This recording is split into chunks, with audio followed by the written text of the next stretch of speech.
Your top stories this evening, sponsored by Courts, bringing value home.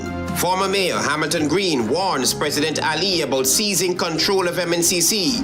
GPL seeks $30.6 million after power line damage. High Court challenge filed against cybercrime law. And opposition leader blasts government, proposes a change of venue for Independence flag-raising celebrations. HGP Nightly News begins now.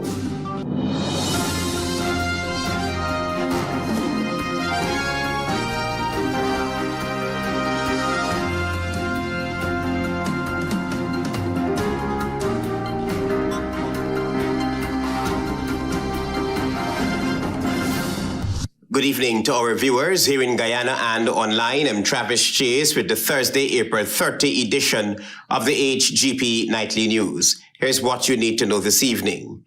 Hamilton Green, former mayor of Georgetown, has strongly criticized the People's Progressive Party Civic for what he describes as a persistent dictatorship aimed at taking complete control over the Georgetown Mayor and City Council. Antonio Day sat down with the former chief citizen, and he reports now. Former Mayor of Georgetown, Elder Hamilton Green, is of the staunch view that President Irfan Ali's intentions of managing the city creates an avenue for stark mismanagement. Elder Green, in an exclusive interview with Nightly News, expressed that the dangerous trend being set by the Ali-led government suggests a misuse of power and favoritism. I heard the president say he's going to run Georgetown in circumstances where I suspect they wanted to vote contracts with friends. The former Prime Minister of Guyana further compared the People's Progressive Party Civic's regime's behavior to quote-unquote a disease-stricken. His remarks comes against the background of the Ministry of Public Works' move to seize 57 municipal streets, which caught the current Mayor Alfred Mentor off guard. It is a disease, a belief, an attitude that characterizes all of the world's dictators. Mussolini, Hitler, Stalin, that they need to control the capital and the main centers of human activity. Green also criticized the PPC government for intentionally removing financial and administrative control from the mayor and city council. They don't have control of the money, nor the management, and therefore coming in, they throw a man overboard, tie his hands, and jump overboard to tell the world you're saving this man. And that's what's happening in Georgetown. It's a catastrophe. He also reminded President Ali of the key democratic principles of transparency and accountability, essential for managing the city. Antonio Day reporting for the HGP Nightly News. A major infrastructure mishap has triggered a multi-million-dollar fallout after power lines were struck during roadworks, plunging thousands into darkness and now sparking legal threats from the country's power company. Here's more. The Guyana Power and Light Incorporated is now moving to recover more than $30 million in damages from China Railway First Group Guyana, following a disruptive incident that knocked out power to tens of thousands of customers Sunday last. According to GPL, the outage occurred just before 9 a.m. Sunday when heavy-duty machinery operating along Dennis Street in Sophia made direct contact with the L10 transmission line, one of the key links between the New Georgetown and Sophia substations. The impact triggered a major power disruption, affecting multiple communities and interrupting households, businesses, and essential services. GPL says its investigations have confirmed that the contractor's equipment was responsible for the damage, prompting the company to issue a strongly worded demand letter to the project manager. The power company is now seeking to recover over $30 million in losses and has given the contractor 14 days to settle the full amount or face legal action. The incident has also drawn the attention of law enforcement, with at least one person already arrested as investigations continue. GPL described the situation as a serious breach of safety protocols, warning that any work near electrical infrastructure must be properly coordinated and carried out within strict safety guidelines. The company is also cautioning that contact with high-voltage infrastructure poses an immediate danger to life and can result in severe injury, fatalities, and widespread system damage. GPL says it will be taking decisive action against any contractor found violating safety standards as it moves to protect critical infrastructure and ensure accountability. Travis Chase, HGP Nightly News. Fresh concerns are being raised over the state of press freedom in Guyana after the country dropped in the 2026 global media rankings, with the latest assessment pointing to growing political, financial, legal, and institutional pressure on sections of the local press. According to the 2026 index, Guyana ranked 76th out of 180 countries with a score of 59.58. This marks a decline from 2025, when the country ranked 73rd with a score of 60.12. While the report acknowledges that Guyana continues to have a varied media landscape, including private television newscasts, radio stations, and online news platforms, it warns that this diversity exists alongside mounting pressure on journalists and independent outlets, especially those viewed as critical of the authorities. One of the most striking developments highlighted is the announced closure of Stabroek News in 2026 after 40 years of publication. The newspaper had accused the government of owing more than $84 million in advertising debt when it announced that it would close. The report links the situation to wider concerns that reduced or unpaid state advertising could threaten the survival of independent media houses. The assessment also raises concerns about the political environment. It notes that members of the media's regulatory body are appointed without consultation with the opposition and are selected directly by the president. This, the report says, raises questions about balance and independence, particularly where licenses can be revoked. The report further describes access to political information as restricted. It says presidential press conferences are infrequent and tightly managed, while the National Assembly introduced controversial media access restrictions in 2026, including a ban on news cameras. On the legal front, the report says Guyana's constitution protects freedom of expression and the right to information, but argues that these protections do not always work smoothly in practice. It points to defamation lawsuits filed by public officials against media workers and warns that threat of legal action can discourage journalists from pursuing sensitive investigations. The social and security climate is also described as mixed. While physical attacks on journalists remain rare, the report cites the 2023 shooting at the vehicle of investigative journalist Travis Chase as evidence that serious threats still exist. It also notes complaints of verbal attacks, online harassment, suspensions, and legal intimidation. Taken together, the findings suggest that the threat to media freedom in Guyana may not come from one single act, but from steady pressure across political, financial, legal, and institutional lines. The result is a media landscape that remains active, but increasingly vulnerable. Marvin Cato, reporting for HGP Nightly News. Stay with us. There is more news ahead.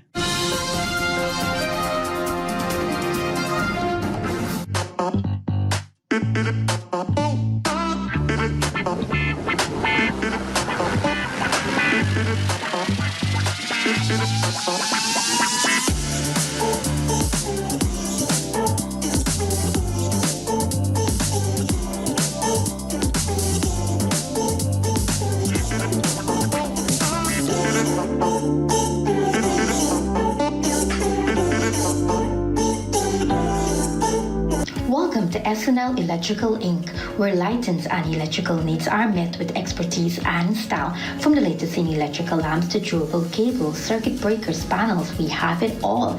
Illuminate your space with our elegant chandeliers, stunning crystal lights, and versatile pole lights. Looking to upgrade your comfort? Explore top-of-the-line AC units and our diverse selections of stylish styles. Visit us at 170-180 Thomas Street, Kitty, Georgetown. Discover solution that not only lights up your world, but transforms it. Call us on telephone number 226-3018 or 223-1634. SNL Electrical Inc. powering your life with elegance, quality, and care. This Mother's Day, say I love you in a way she'll never forget. Celebrate your mother, grandmother, wife, aunt, or that special woman in your life with a beautiful personalized Mother's Day greeting on HGP TV. Send us 2 photos of mom and a heartfelt message of up to 80 words. Our team will professionally create a short tribute video in-house to be aired on television and across social media on Mother's Day. Let her smile. Let her feel appreciated. Let the world know how special she is. Only $2,000. Book your Mother's Day greeting today. WhatsApp or call now 657-1706 or 687-0575. HGP TV Mother's Day greetings, because moms deserve more.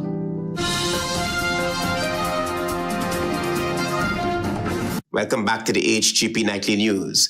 A high-stakes constitutional challenge has been filed in the High Court, with an applicant seeking to strike down key provisions of Guyana's Cybercrime Act and halt ongoing criminal proceedings, arguing that the law is vague, unconstitutional, and is being used in a manner that amounts to an abuse of the court's process. An application has been filed in the High Court that will place the spotlight on the constitutionality of Section 18(1) of the Cybercrime Act, as the applicant, Anne Narain, moves to block ongoing criminal proceedings currently before the magistrate's court. Section 18 generally defines this offense as the intentional publication, transmission, or circulation of data via a computer system, whether in or out of Guyana. In the court filing, the applicant is asking the High Court to declare the section unconstitutional, arguing that it is vague, overly broad, and infringes on the fundamental right to freedom of expression as guaranteed under the Constitution. The legal challenge contends that the law fails to clearly define key terms, such as humiliation, and does not establish a clear boundary between criminal conduct and protected speech. The applicant is also seeking to have the ongoing prosecution dismissed, describing it as unlawful and an abusive process, while further arguing that the involvement of a privately retained attorney, who is allegedly acting on behalf of the complainant while prosecuting the matter, violates the principle of prosecutorial independence. Additionally, the filing challenges the decision of the Director of Public Prosecutions to grant a fiat for the case, claiming that such authorization is constitutionally defective under the circumstances. The court is being asked to quash the charges, halt the magistrate's court proceedings, and grant several constitutional remedies. The applicant further warns that allowing the criminal case to proceed could cause irreparable prejudice to the applicant, particularly as constitutional issues remain unresolved. The matter, which also invokes Guyana's obligation under international human rights law, is expected to test the limits of cybercrime legislation and free speech protections within the country's legal framework. Travis Chase, HGP Nightly News. On a site visit to Fort Island, opposition leader Azruddin Mohammed called on the government to shelve the idea of hosting the 60th independence flag-raising ceremony there because of possible structural damage the hive of the activity could cause to this historic site. He said the time for photo ops has passed and the focus should be on the continued development of the site as a tourist attraction site, not just for one used for grandiose celebration. Marvin Cato reports. Opposition leader Azruddin Mohammed visited Fort Island amidst concerns by citizens who vented their frustration because of excavation works in preparation for Guyana's 60th independence anniversary being carried out close to the Fort Zelander heritage site. For too long, there have been cosmetic attempts at preserving our heritage and poor support for heritage sites. Following claims made by pundits of a lack of foresight and possible structural damage due to the hive of activities in preparation for the 60th independence anniversary celebration, Mohammed has called for all works to be halted. He said all Guyanese should join the call for preservation of our heritage sites that serve as a reminder of our history. The opposition leader blasted the government for the significant removal of mangroves, which was evident during his visit. He said the clearing of the site is tantamount to an extravagant photo shoot. In August 2025, my team and I visited Fort Zeelandia and admired the lush green grounds at the beautiful historic site. Mohammed stressed that they have buried the lush green grounds under loads of sand. He said that the government cannot celebrate our Diamond Jubilee while destroying the soil that holds our history. Fort Zeelandia, built since 1749, has withstood the test of time and the elements. It is a gazetted national monument built by enslaved people brought by force to Essequibo. We now learn the island will be facing an even bigger threat in the form of PPP extravagance, as the government intends to set up screens in the areas. The leader of the opposition said government intends to traffic supporters to the island for the flag raising ceremony. While he is not against the Diamond Jubilee celebrations, the Member of Parliament said what he is against is the recklessness occurring at one of our heritage sites. He said bringing hundreds of people onto the fragile grounds will vibrate and weaken the 270-year-old structure. Marvin Cato reporting for HGP Nightly News. A court-ordered walkthrough of what was once the GCOM Tabulation Center at the Ashman's building has sparked sharply different views from attorneys involved in the ongoing elections fraud case. Here's more. Defense attorney Dr. Dexter Todd, during a walkthrough of what was the controversial tabulation center of the 2020 general and regional elections at Ashman's building, criticized the exercise, arguing that they exposed weaknesses in the original police investigation. According to him, investigators should have visited the scene with witnesses shortly after taking their statements, allowing them to reconstruct the area, take proper measurements, and record where key items were located. He argued that more than 6 years later, witnesses are now being asked to rely on memory to identify where the projector screen, head table, and other items were positioned. Todd says that this has resulted in inconsistencies among the witnesses. These things didn't form part of their statements.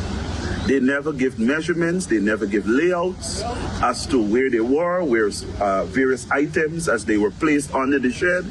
So basically, it is an opportunity for them to just make up something and just try to create a picture in their head. However, attorney Lachmi Rahamat defended the importance of the site visit, saying that it was scheduled by the court and was intended to assist the magistrate in undertaking the evidence.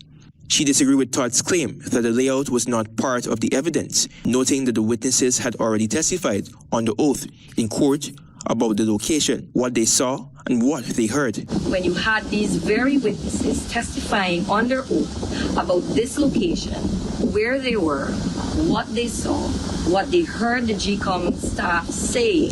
The proceedings will continue on May 18. Antonio D reporting for the HGP Nightly News. This is the HGP Nightly News. Stay with us. There is more news ahead. Planning a cleanup? We can help.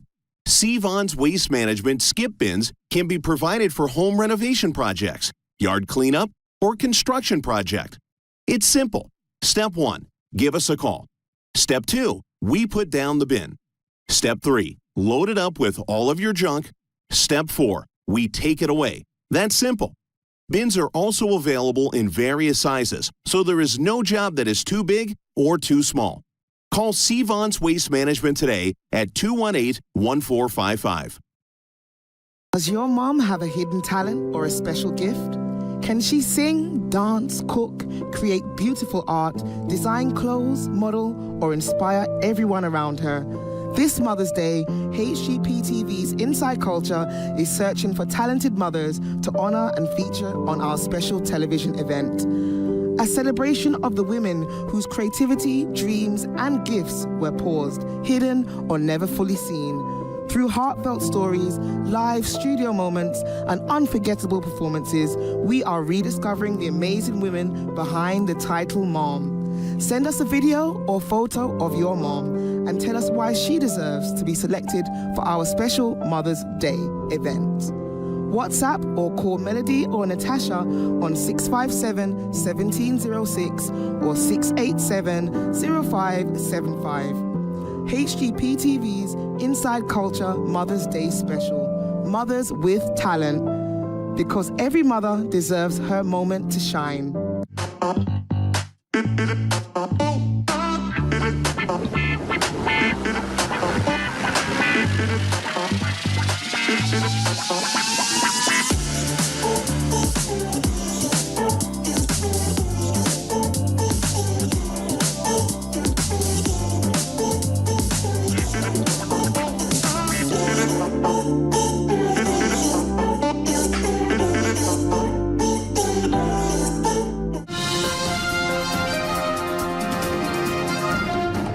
Thanks for staying with us here in the HGP Nightly News. Attorney General and Minister of Legal Affairs, Anil Nandlal, is urging motorists to stop paying bribes to traffic police as complaints continue to surface about ranks allegedly demanding money from drivers during roadside stops. Speaking on his Issues in the News program, AG Anil Nandlal said the government has received numerous reports from members of the public who claim they were pressured to pay cash in traffic-related matters. The Attorney General said the practice, if allowed to continue, damages public confidence in law enforcement and creates a system where drivers feel they must pay to avoid inconvenience. He reminded motorists that police officers cannot detain drivers for every traffic offense. In many cases, he said, the lawful response is the issuing of a ticket, not roadside payment or detention. Why are you paying the bribe? Corruption has two players, the briber and the bribee. Corruption can't take place unless the two actors act. Nandlal also advised motorists to report unlawful detention or seek legal advice when necessary. He said persons who are wrongly held over traffic matters may have legal options available to them. While he acknowledged that some drivers may choose to pay because they want to avoid delays or conflict, Nandlal said the number of complaints has become too serious to ignore. If a bribe is asked of you, you have a cell phone. Take the man's photograph and make it public. He cannot lock you up for a traffic offense. His remarks add to ongoing public concern about alleged corruption in traffic enforcement and the conduct of some police ranks during interactions with road users. Marvin Cato reporting for HGP Nightly News. The fourth Speaker's Regional Youth Debating Competition, which is a parliamentary initiative for youths aged 14 to 35, commenced with the Buxton Pride youth team winning its first round of debate. The debates feature teams from various regions debating key topics, showcasing talent and fostering future leaders. Marvin Cato reports. As the fourth Speaker's Regional Youth Debating Competition continued Monday, Buxton Pride Youth Group seized victory in match 10 of round 1 in the Region 4 competition. The Buxton Pride Youth Group defeated the Phoenix Movement Youth Group during the morning session with combined scores for the proposition Antonazur, Waija Musenden, and Kwadjo Garnet receiving 183 points. As the proponent of the mote, parliamentary conduct in Guyana reflects healthy democratic debate, while the Phoenix Movement Youth Group gained 176 points as the opponent. A part of any functioning democracy entails accountability and structured freedom. That was Kwadjo Garnet defending the argument that parliamentary conduct in Guyana must reflect a healthy democratic debate. He also received the coveted prize of Best Debater. Here we have an example of disorderly behavior in the House of Commons all the way in England, just as we have here, right here in our very parliament.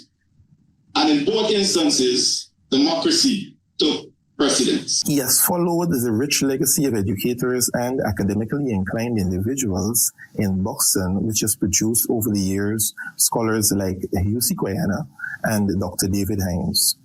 Garnet, a young, talented footballer who attended Mays Secondary School and the Bishop's High School, did exceedingly well at CXC and CAPE examinations before furthering his studies at the University of Guyana, where he gained an undergraduate degree in business management and a master's degree in business administration. A dedicated patriot of the soil, he is employed by the National Insurance Scheme, where he holds the portfolio of inspector. His endeavors in business administration led him to become an enthusiastic young entrepreneur who has 2 registered small businesses. Garnet comes from a line of trendsetters.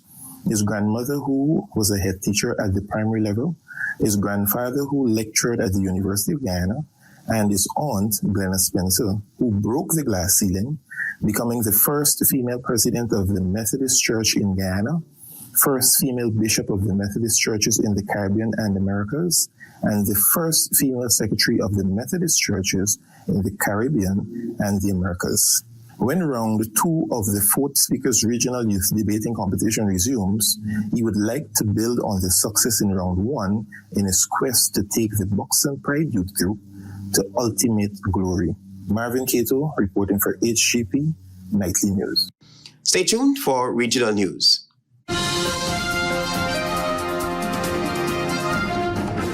Guyana, up your cash. Over 100 winners. More than $2.5 million in cash and prizes up for grabs. Win cash every week. Plus a chance to up your cash to $500,000. And that's not all. Win back your grocery bill up to $20,000 cash every week. Just grab any Buster Turbo Energy Drink, Fruitopia, Oasis flavored water, Fruita, or Viva Sparkling flavored water. Look for the code starting with BB, then visit at Buster Guyana on Facebook or Instagram for details. Up your cash today. GCOM is currently conducting a national registration exercise. If you have moved to a new address since you were registered, you are required to update your address by applying for a transfer to ensure your address is accurate. Where to apply for a transfer? Visit the GCOM registration office responsible for your area of residence to apply for a transfer. When to apply for a transfer? You can apply to have your address updated during this national registration exercise. This registration exercise will end on May 29, 2026. The office hours for GCOM are: permanent registration offices open Monday to Thursdays from 8 to 12 hours and 13 to 16 hours 30, and on Fridays from 8 to 12 hours and 13 to 15 hours 30. The offices will be closed on weekends and holidays. For more information, contact the GCOM on 225-02779 or visit www.gcom.org.ui. This Mother's Day, say I love you in a way she'll never forget. Celebrate your mother, grandmother, wife, aunt, or that special woman in your life with a beautiful personalized Mother's Day greeting on HGP TV. Send us 2 photos of mom and a heartfelt message of up to 80 words. Our team will professionally create a short tribute video in-house to be aired on television and across social media on Mother's Day. Let her smile. Let her feel appreciated. Let the world know how special she is. Only $2,000. Book your Mother's Day greeting today. WhatsApp or call now 657-1706 or 687-0575. HGP TV Mother's Day greetings, because moms deserve more.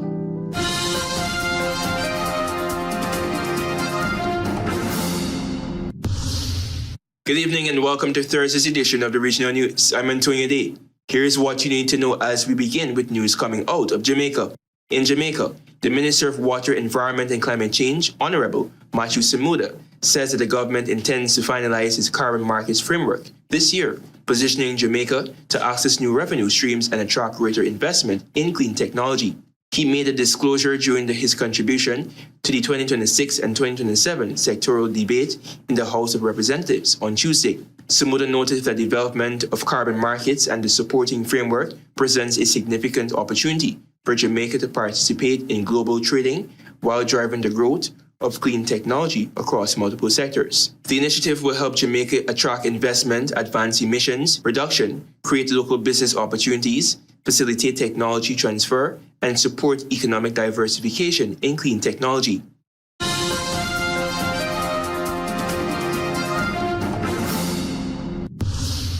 Over to news in Suriname. The National Anti-Money Laundering Commission, or Suriname, is warning that the country risks being blacklisted if insufficient measures are taken to strengthen the anti-money laundering, combating the finance of terrorism, and countering proliferation financing regime.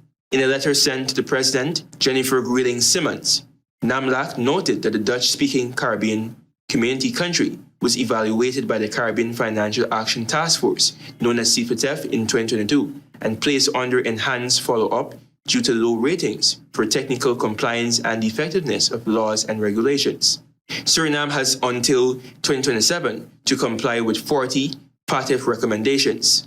NAMLAC reports that from 2023 to 2025, Suriname upgraded 25 recommendations, but no new requests can be submitted for 2026 due to the lack of legislative action on the remaining 30.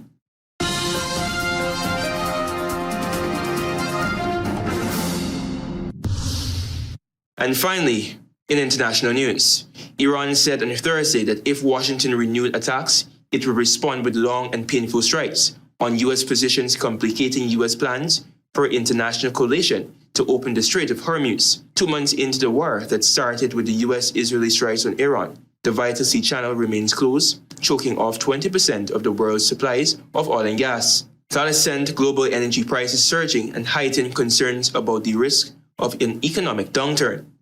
Efforts to resolve the conflict have hit an impasse, with a ceasefire in place since April 8, but Iran still blocking the strait in response to a U.S. naval blockade of Iran's oil exports, the country's economic lifeline. Any U.S. attack on Iran, even if limited, will usher in long and painful strikes on U.S. regional positions, a senior Revolutionary Guard official said.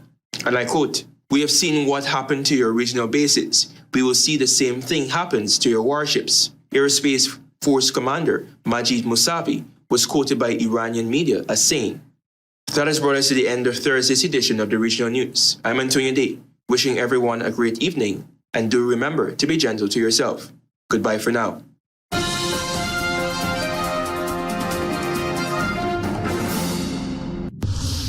Let's join Delvin Neblett now for HGP's Sports Buzz.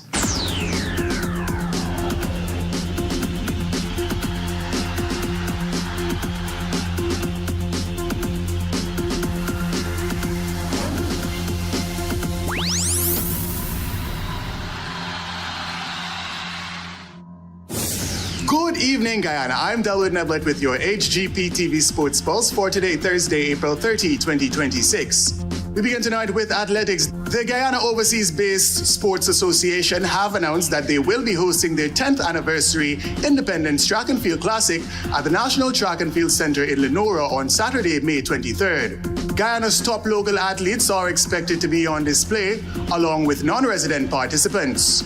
General admission to the event is set at $500.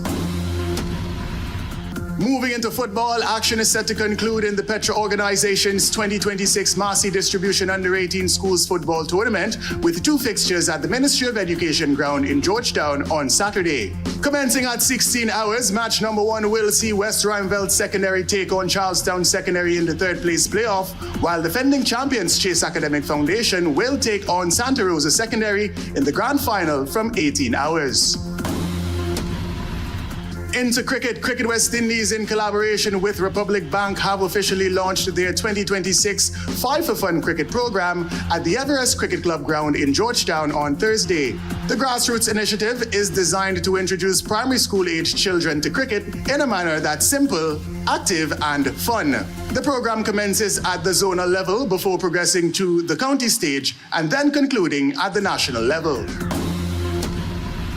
More in cricket, the 2026 Caribbean Premier League fixtures have officially been released. Set to commence on August 7th, match number 1 will feature the newest franchise, the Jamaica Kingsmen, versus the Antigua and Barbuda Falcons at the Honorsville Playing Field in St. Vincent and the Grenadines.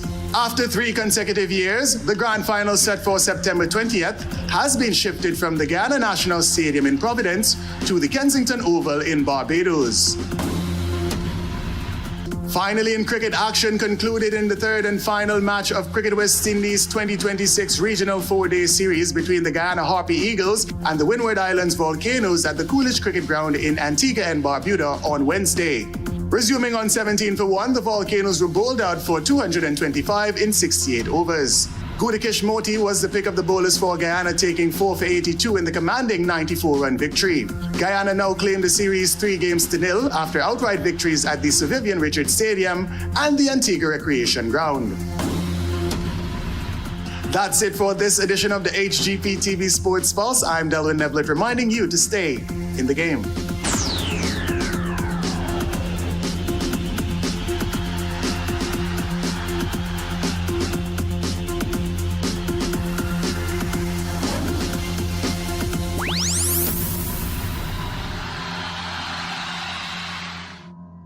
Former Mayor Hamilton Green warns President Ali about seizing control of M&CC, says government's dictatorship sets a bad precedent.